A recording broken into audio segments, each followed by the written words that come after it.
សួស្តីចាបាទសួស្តីតែយីងไปไหนอะอยู่นี่นะครับ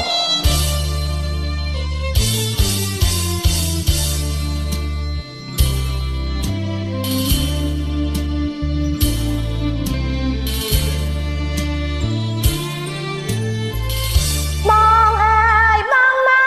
កអងធម្មជាតិបបផាប្រងព្រៃរាជគូ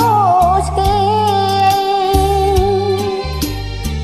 ពេលដល់ក្រអបក្រអែសាយមើលផ្កាយរាំងស្ងាយពីសោភាវាស្មើខៀវខ្ចីដោយត្រាល់ព្រំអានេះចាំភ្នំជុកជុំគ្នា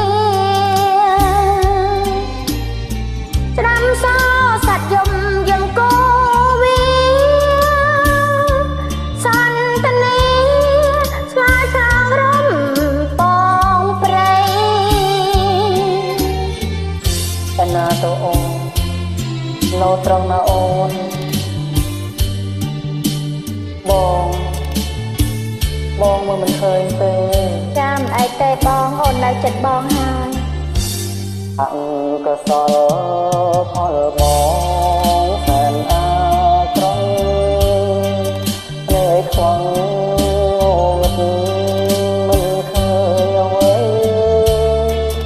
ទុំបីដំណឹងសំប៉ា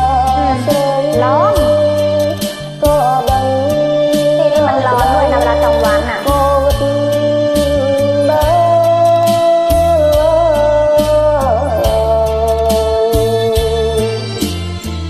បងអើយជីវិតយើងតែមួយអូនអើយបងព្រួយដែលមានស្នេហ៍បើភ្នែកអូនភ្លឺបងក៏ភ្លឺដែរបងត្រូវតែដឹងគ្រប់អ្វីទាំងអស់បងកំភៃអីណា